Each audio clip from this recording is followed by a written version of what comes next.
memang kebiasaan menulis itu sudah ada sejak dulu ya, sejak dari S1, bahkan mungkin sebelum itu juga sudah mulai ikut lomba-lomba dan sebagainya untuk mengasah itu. Tentu saja sebagai dosen saat ini ya itu punya tanggung jawab. Sebagai dosen harus bisa melakukan 3 unsur tridharma ya. 3 dharma, harus melakukan pendidikan pengajaran, melakukan penelitian, dan melakukan pengabdian masyarakat. Jadi dosen harus dituntut untuk melakukan penelitian. Nah, salah satu hasil karya penelitian itu adalah menulis. Salah satunya adalah buku. Selain menulis artikel yang dipublikasikan di jurnal-jurnal ya, baik di tingkat nasional maupun di tingkat internasional. Bila baru tahu tuh Pak, kalau ternyata dosen harus nulis. Ya, harus menulis. Wah, apakah saya siap? Kalau saya pengen jadi dosen tidak tahu. Ternyata punya tanggung jawab yang berat di sana. Gimana sih sebenarnya literasi ini biar kita sebagai anak muda, apalagi di Indonesia yang sekarang mungkin kita kalau di peringkat membaca itu lagi di rendah yang rendah sekali ya. Nah, bagaimana Bapak sebagai seorang akademisi tadi melihat tentang fenomena ini, fenomena di mana Indonesia lagi gawat-gawatnya tentang minat mereka dalam membaca anak-anak muda dan lain sebagainya. Ya, saya kira itu salah satu ya yang mengilhami atau menginspirasi kebijakan pemerintah hari ini, sehingga kita tahu saat ini ada namanya literasi sekolah. Nah, gerakan literasi sekolah ini salah satunya adalah menggiatkan kegiatan membaca. Jadi literasi membaca yang itu diintegrasikan dengan kegiatan pembelajaran yang berlangsung di sekolah dan di madrasah ya, tentu termasuk juga di perguruan tinggi. Ini adalah salah satu cara agar bisa mengangkat kemampuan anak-anak ya pada tingkat dasar sampai pada tingkat menengah dalam hal membaca, sehingga dengan membaca itu akan mempunyai pengetahuan yang luas ya. Jadi bahkan ada yang menyebut bahwa membaca itu adalah sama seperti membuka jendela dunia. Gitu. Itu menarik. Sebenarnya kalau kita melihat manfaat membaca sangat amat banyak ya. Tapi Pak, masalahnya kan di sini Bila juga sebagai anak muda yang sekarang merasakan bahwa membaca tuh hal yang membosankan gitu. Karena mungkin sekarang Gen Z kalau kita melihat mereka lebih suka bukan mereka lagi yang aktif, mereka lebih ke mengonsumsi, menjadi produsen malah produsen yang pasif justru, tapi malah gadgetnya yang selalu aktif dan lain sebagainya. Gimana sih Pak biar kita anak muda ini kayak gimana meningkatkan itu loh, meningkatkan kesadaran kita bahwa membaca tuh walaupun mungkin ya memang ngebosenin secara kita yang anak-anak muda ini, tapi gimana? Tips mungkin dari Bapak ya. Bagaimana bisa kita menikmati bacaan kita ini? Ya, pertama memang membaca harus dibiasakan. Dan dia harus menjadi semacam habit, menjadi basic needs ya, kebutuhan dasar. Dengan kebiasaan itu yang kemudian sudah menjadi bagian yang inheren dalam aktivitas kita, maka dengan sendirinya kita akan merasa ada sesuatu ya yang hilang, atau ada sesuatu yang belum kita lakukan kalau kita belum membaca ya. Nah, tentu saja bacaan-bacaan ini yang saya kira penting menjadi perhatian ya, karena dari sudut pandang kebutuhan kita akan bisa meminati sesuatu itu kalau sesuatu itu tentu mempunyai aspek kemanfaatan ya di dalam kehidupan kita, termasuk diantaranya adalah kebutuhan yang berkaitan dengan diri kita dan pengembangan-pengembangan yang berkaitan dengan kehidupan kita di masa kini dan di masa depan gitu. Selain literasi membaca kita yang agak krisis, tapi kemudian ada juga fenomena lain di mana kita kecanduan gadget, karena gadget itu aktif dan kita pengen selalu hal yang aktif itu, biarkan mereka yang bekerja.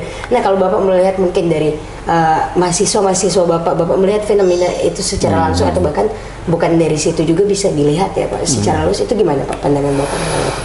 Ya, sebagai pendidik ya yang ikut selalu bersama-sama dengan mereka berinteraksi, kecenderungan ini memang sesuatu yang tidak bisa dihindari ya, tidak bisa dipungkiri bahwa itu memang terjadi di kalangan generasi muda kita saat ini, terutama sekali pada kalangan siswa dan mahasiswa.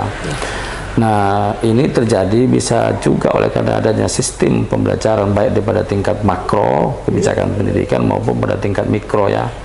Mikro itu bisa berkaitan dengan interaksi pembelajaran di kelas. Nah, kita tahu bagaimana sekarang sistem perkuliahan misalnya ya, sistem perkuliahan Nah, sistem perkuliahan yang rigid, yang ketat, yang memberikan standar-standar mutu tertentu kepada mahasiswa, itu akan dengan sendirinya akan lebih mengarahkan dan mengorientasikan mahasiswa itu untuk mengakses dan menggunakan gadget ini untuk kepentingan pembelajaran. Nah, oleh karena standar mutu kita rendah ya di dalam dalam sistem pembelajaran, nah maka aktivitas siswa itu atau mahasiswa jauh lebih banyak yang tidak berhubungan dengan pembelajaran. Nah, sehingga butuh mengorientasikan pemanfaatan teknologi gadget ini yang kita tadi mensinyalir ya, atau membuat semacam kesimpulan sementara ya, mereka lebih banyak menggunakan apa itu gadget untuk fungsi rekreatif ya, seperti game, melihat hal-hal yang bersifat ringan, media sosial dan seterusnya. Jadi bagaimana mengorientasikan gadget itu sebagai bagian dari media pembelajaran. Contoh, mengakses materi ya pembelajaran atau materi perkuliahan dengan penekanan bahwa satu mata kuliah misalnya diajarkan di satu perkuliahan itu minimal harus dapat mengakses 20 artikel. Nah, kalau 20 artikel diakses oleh mahasiswa dan itu direview, ya, direview dan dilaporkan hasil reviewnya di dalam setiap perkuliahan, maka waktu mahasiswa kita untuk bermain games atau rekreatif di gadget itu akan semakin berkurang, lebih banyak dimaksimalkan untuk kepentingan pembelajaran. Orientasinya yang tadi, bagaimana kita mengalihkan itu ya Pak? Oke. Nah, berarti kan kalau ngomongin tentang mengalihkan itu ada berarti kita ngomongin juga tentang perubahan ya. Menurut Bapak sendiri apa sih faktor perubahan yang bisa merubah itu semua, selain memang teorinya ya kita harus mengalihkan itu dan lain sebagainya, tapi apa faktor yang kiranya bisa merubah hal itu Pak? Ya, secara sosial ya, secara sosial memang ini tidak mudah ya, tidak mudah. Meskipun demikian pada prinsipnya dapat dilakukan. Sebab kita tahu sistem pendidikan kita ini kan tidak semata ada di sekolah, ya, ada juga di rumah kan, ada di masyarakat, dan terutama sekali di rumah. Nah, kalau di rumah Anda bisa bayangkan ada kelompok orang tua yang lahir dari suatu sistem pendidikan yang diproses dengan baik, lalu akan melahirkan putra-putri, generasi-generasi, tentu juga akan melanjutkan itu ya, melanjutkan, dan secara berlangsung dari generasi ke generasi ini akan terus semakin konsisten, sehingga semua kita ini dapat memanfaatkan kemajuan-kemajuan teknologi ya, termasuk di berbagai macam sektor kehidupan untuk kebaikan ya, terutama sekali untuk peningkatan kapasitas personal masing-masing orang. Oke, jadi ya memang kita sadari bahwa sebenarnya pendidikan itu bukan cuma di sekolah, di kampus, tapi ada itu. Prinsip begini kan, saya mengajarkan 1000 kebaikan di sekolah, tapi saya menemukan 2000 ketidakbaikan di masyarakat, atau 3000 ketidakbaikan di rumah, sehingga apa yang dilakukan di sekolah itu belum cukup untuk menutupi apa yang ditemukan di masyarakat, begitu. Oke, dan memang kalau pas Bapak bilang tadi rumah itu tentang apa, Bila juga keinget bahwa ya makanya kalau dalam Islam kan dibilang ibu itu adalah madrasah pertama anak-anak, tempat kita belajar pertama itu sebagai seorang ibu. Makanya ya penting juga ya untuk kita, apalagi kalau mungkin kita udah nggak bisa ngerubah itu, tapi kita sekarang yang masih muda ya, apalagi kita perempuan ini belajarlah untuk menjadi ibu yang baik kedepannya, biar kita bisa melahirkan generasi-generasi yang bisa menebar kebaikan itu lebih banyak. Nah, kemudian Pak, oh ya, Bila tadi lupa mention juga bahwa Bapak ini ketua di salah satu unsur pimpinan di di Muhammadiyah, pendidikan formal dan non formal. Ya, Dikdasman ya, di Majelis Pendidikan Dasar dan Menengah dan Pendidikan Non Formal. Oke, mungkin Pak bisa diceritakan ya, apalagi buat teman-teman yang mungkin kurang tahu tentang itu, apa sih pendidikan? Oh ya, baik. Ya. Baik, di Sulawesi Utara sendiri ya, itu ada kurang lebih sekitar 54 amal usaha Muhammadiyah di bidang pendidikan ya.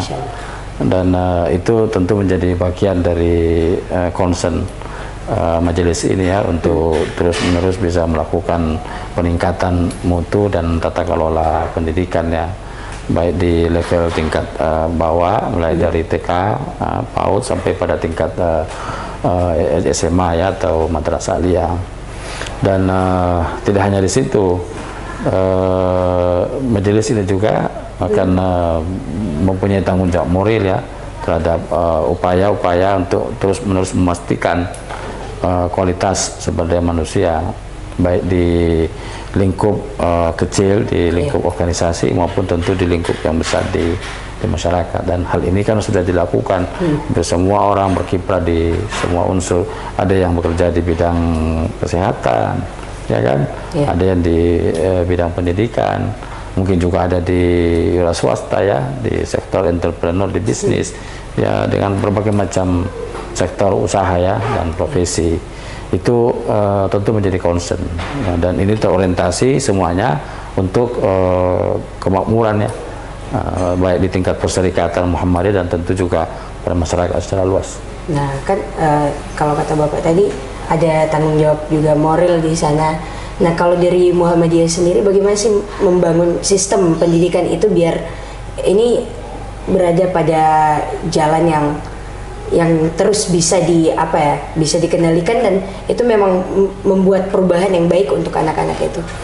Ya, secara nasional ya kita tahu institusi atau lembaga Muhammadiyah ini kan mempunyai amal usaha pendidikan yang sangat banyak ya. Bahkan kita punya universitas yang cukup terbaik di Indonesia. Dan kita tahu juga di Sulawesi Utara sekarang ini kan ada Stikes yang kemudian sudah beralih status menjadi Uniman ya, Universitas Muhammadiyah Manado ya, yang saat ini sudah semakin berada di epicentrum kota ya. Hotel BTI itu dibeli kemudian menjadi kampus Uniman hari ini, selain yang ada di kampus utamanya di Wori. Juga di bidang kesehatan ya, kita udah punya rumah sakit kan yang dari Siti Maryam kemudian dibeli sahamnya oleh Muhammadiyah gitu ya. Itu menunjukkan bahwa secara kelembagaan Muhammadiyah konsisten terus-menerus untuk melakukan gerakan pembaruan sekaligus pengembangan pendidikan untuk pengembangan umat ya, terutama di lingkup Sulawesi Utara. Di tingkat nasional ya kita sudah bisa baca sendiri kan, kita bisa banyak melihat di mana prestasi-prestasi perguruan tinggi tingkat nasional, dan ini tentu menjadi kebijakan umum ya, kebijakan makro yang diterjemahkan sampai ke tingkat daerah-daerah. Oke, jadi yang terus dilakukan oleh Muhammadiyah sendiri tadi pembaruan dan terus berinovasi dalam bidang pendidikan itu. Nah, tadi kan selain pembaruan itu, terus Pak sekarang kan kalau kita melihat juga banyak kan anak-anak yang berprestasi tapi masih kurang mampu mungkin ketika mereka ingin melanjutkan pendidikannya lebih lanjut, dan sekarang kita juga melihat banyak memang organisasi atau lembaga-lembaga yang memberikan beasiswa. Nah kalau dari Muhammadiyah sendiri gimana Pak dalam bidang itu? Ya, dalam struktur kebijakan kelembagaan Muhammadiyah ada. Oh, ada. Itu dalam rangka pengembangan sumber daya manusia ya, baik yang bergerak di bidang guru maupun di dosen di perguruan tinggi itu juga punya kesempatan untuk mengakses beasiswa melalui kelembagaan Muhammadiyah. Dan tidak hanya itu, dari kelembagaan Muhammadiyah terutama di bidang majelis ya, di Dasman, dan kalau di tingkat nasional itu sampai ke perguruan tinggi ya, untuk di pengurus pusat Muhammadiyah itu juga berusaha untuk memberikan akses ya, untuk memperoleh bantuan-bantuan pendidikan sehingga secara terus-menerus peningkatan kualitas sumber daya manusia itu dapat dilakukan, karena kita tahu kendala-kendala yang seringkali dialami oleh kita adalah pembiayaan. Oleh karena itu sebagai bagian dari tanggung jawab sosial Muhammadiyah dan sekaligus sebagai tanggung jawab keumatan juga secara konsisten memberikan bantuan pendidikan dalam bentuk beasiswa ya, dalam bentuk beasiswa. Luar biasa. Dan mungkin Bapak mungkin bisa berikan info nih nanti kalau ada teman-teman yang apakah itu aksesnya internal saja ketika orang-orang yang, atau ada akses bagaimana kita bisa mengakses itu untuk bisa mendapatkan beasiswa itu mungkin? Ya, ada memang program yang itu dilakukan secara internal ya, internal. Tapi kompetisi-kompetisi itu bisa terbuka, ya bisa terbuka. Tentu di dalam setiap kali program pembeasiswaan kan selalu ada syarat ya. Syaratnya kalau syarat terpenuhi, berarti dapat memperoleh bantuan begitu. Jadi ini informasi yang menarik ya. Jadi ternyata juga beasiswa, dan sebenarnya beasiswa juga banyak, dan Ya. tinggal kitanya sih sebenarnya kalau di era sekarang apa, mencari informasi itu. Karena kata Bapak tadi juga itu bisa terakses untuk orang-orang yang memenuhi syarat tadi. Nah Pak, masih ngomongin pendidikan nih, apalagi Bapak sebagai dekan di EIN Manado, juga ketua di Majelis Dikdasmen. Itu salah satu majelis yang ada di struktur pimpinan Muhammadiyah. wilayah Muhammadiyah. Masya Allah. Nah, ada orang-orang yang berpikir bahwa belajar itu bagusan kalau merantau pergi jauh, apalagi